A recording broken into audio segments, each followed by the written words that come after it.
After the recent changes made by Rockstar, Hangar went from one of the worst business to one of the best, if done properly.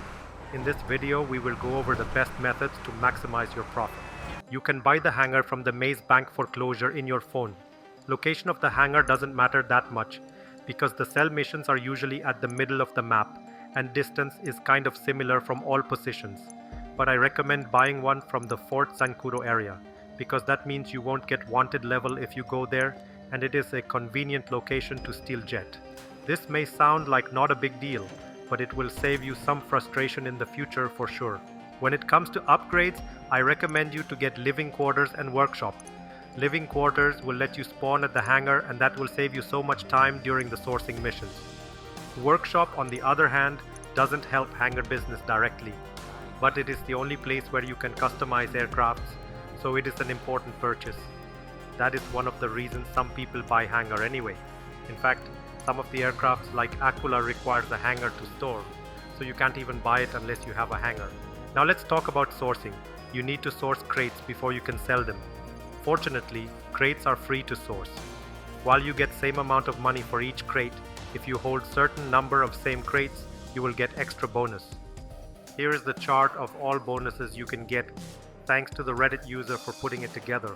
If you are confused about this, don't worry, I will simplify it for you.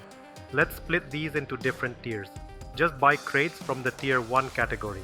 That is narcotics or chemicals or medical crates. For the most amount of bonus, you can stock of 50 of one of these and then sell it. But there is a problem with this method. If you source same type of crates back to back, there will be a cooldown. More crates you source, longer the cooldown will be. So let me show you the ideal way to source crates. You want alternate between two tier 1 crates. I personally always do narcotics and medicine. That way there will be no cooldown and you can source back to back. Make sure to sell it once you have at least 25 of each crate.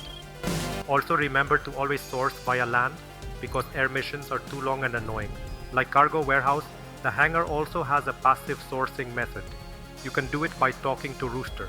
If you give him $25,000, he will source some crates for you. But they will be random crates, and it might mess up the bonus you are aiming for. So it is generally a good idea to avoid using this method. Now let's talk about how to actually do the sourcing missions effectively. As long as you do it solo, there will be only one crate. If you play with your friends, there will be an extra crate for each member of your organization, up to 4. Most common source missions are the one where you have to destroy a generator to open a door and then take the cargo.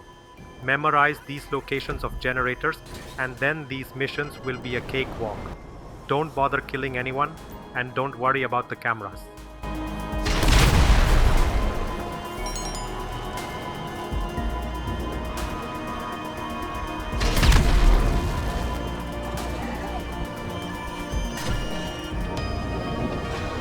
Another type of mission is the crash site one, where you have to find the crashed cargo.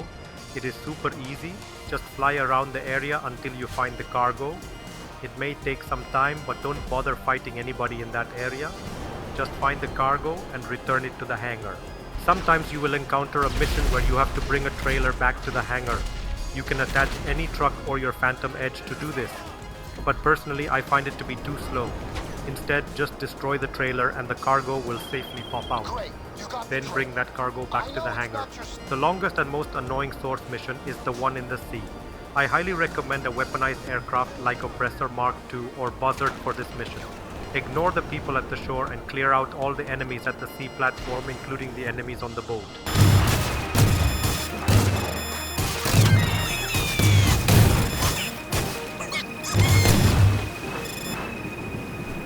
Then simply find the release switch and continue the mission. And when you get the truck, just blow it up and take the cargo. Then simply deliver it back to the Hangar. Once you have stockpiled the cargo, it is time to sell. When you are selling, remember to never sell all at once, because you won't get the bonuses if you mix and match your cargo while selling. Instead, sell each type of product separately. Always sell via land, because they are much easier and smoother than air sell missions. The sell missions are typical missions, but there's one thing noteworthy here. If you get the truck trailer mission, you can attach it to your Phantom Wedge or MOC. That will make the mission so much easier. Also, don't forget about the extra bonus money you get for selling in the full public lobby. You could get up to 50% extra money for doing this, as long as you do due diligence and activate Ghost Organization before getting into the cell vehicle. It is doable to do it without getting attacked. Make sure to check if the lobby is chaotic before starting the cell mission. Also dodge the session if there are any hackers on it. If you see someone with too high of RP, then find new sessions. If your cargo get attacked, force quit the game immediately and you will be mostly fine. While this is a good way to earn money, I still think cargo warehouse is a better business in general. Check out my in-depth guide on that.